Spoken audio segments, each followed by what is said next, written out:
What is material design? You'll probably have to ask me this a couple times. So material design is a system for designing interfaces. Designing.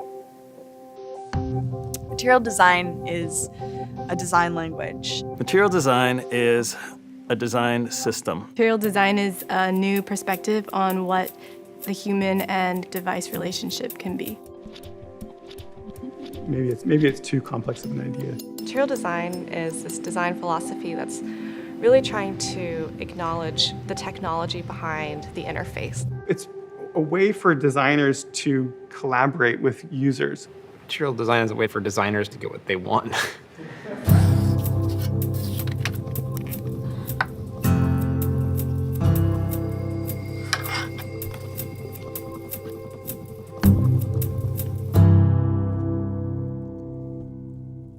Well, the overarching impetus was really just a bunch of designers wanting to make things better. A lot of this happened organically as designers across the company sought to find ways to collaborate. We realized it wasn't just an Android story or just a Google story, but it could be really a cross-platform design framework story. The current way of doing things was clashing in all kinds of ways because we hadn't been thoughtful about the physics of it.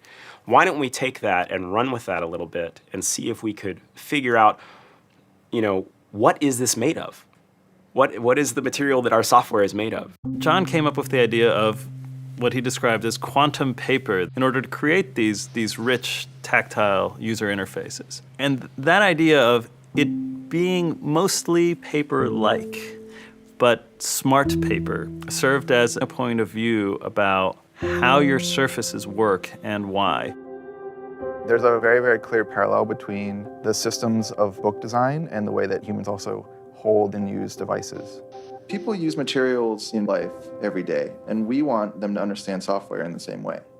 When we're thinking about how a digital surface works, think about all the different shortcomings and advantages it has. One of the main things that we run into is that you have this sort of flat plate of glass, which is great because it's easy to move around, but it also prevents you from actually being able to touch the things that you're working with. Inside this device, there is actually a little bit of space. And so we thought, well, let's try and take advantage of that and create a meaningful structure that goes underneath it, almost like the skeleton filling out this body from the inside out. Material design early on was almost like we were going out and trying experiments. Yeah, it was totally an experiment. Everyone kind of sat next to each other in a room, working on all the different aspects and components together. Kind of riffing off of each other. It's one thing to play by yourself, it's another thing to play in a group where you're improvising real time. I think a lot of us are used to working more practically. This was the first time where we were being pushed and told, don't worry about that, let's just see what happens now.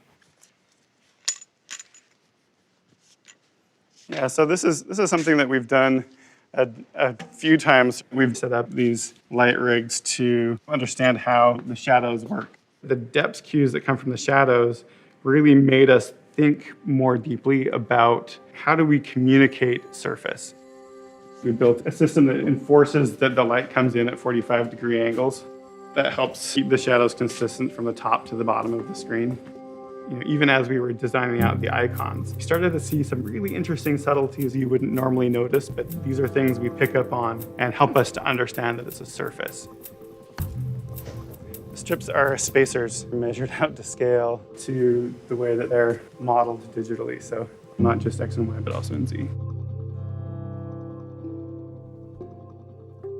The floating action button, the fab, the way that we said, there's just one thing, stop with your 5 buttons, your 4 buttons, make the call. I thought that was great. And it was not an idea that I was comfortable with at first. Button sounds like such a simple concept, though when we kind of took it down to its basics of, well, it's this area on screen that lets a user perform an action.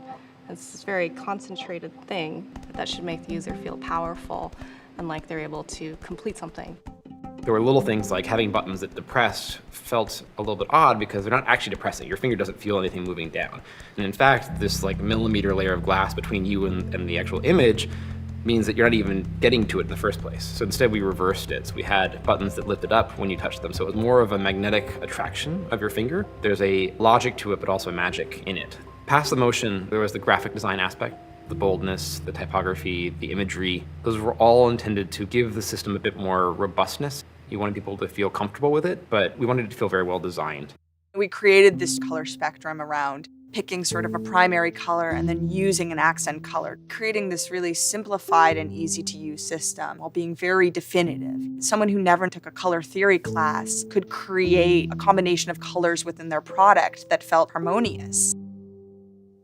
I design fonts, and one of the things that I really like about that is the font doesn't come to life until another person uses it. And we really see Roboto as a living typeface that, as needs change and as we introduce new form factors, as we need it to do more things, we can continue to revise it, continue to update it.